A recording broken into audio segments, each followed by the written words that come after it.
सबके अपन प्रेम दीवाना हो, अपन प्रेम दीवाना हो। बना तू दिहले बाड़ू सबके अपन प्रेम दीवाना हो।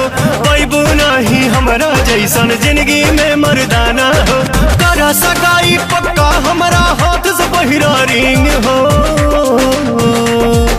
हई भोजपुरिया किंग जमाना कहेला पवन सिंह हो।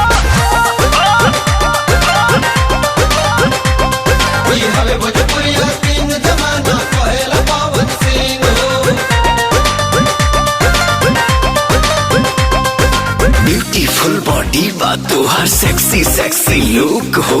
ऐसे चलबू तान के सीना चल जाई बंदूक हो।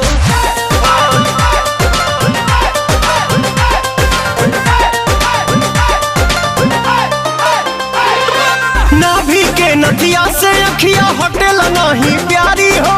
गोर देह गदराइल बाड़ू करे परी रखबारी हो, करे परी रखबारी हो। नाभि के नथिया से अखिया हटेल नहीं प्यारी हो।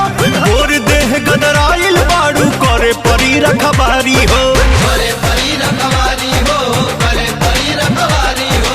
हमके लफुआ मत बूझा तू हकील नहीं डींग हो।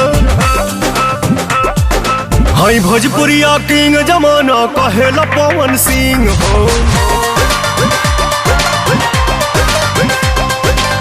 भोजपुरिया किंग जमाना कहेला पवन सिंह हो।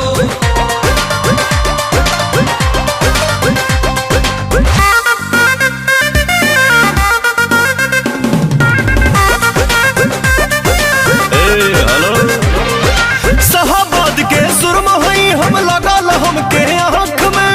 अपना बाप से कह दो शादी हो जाए बैसाख में, हो जाए बैसाख में, हो जाए बैसाख में। शाहबाद के सुरमा हई लगल हमके आँख में। अपना बाप से कह दो शादी हो जाए बैसाख में, हो जाए बैसाख में, हो जाए बैसाख में। अभी ये मांग भराला मत करवाबो तू वेटिंग हो।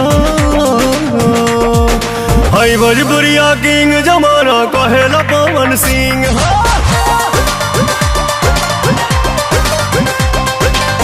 भोजपुरिया किंग जमाना कहेला पवन सिंह हो।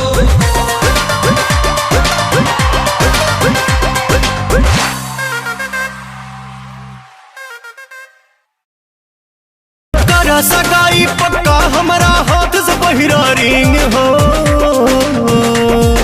हई भोजपुरिया किंग जमाना कहेला पवन सिंह हो।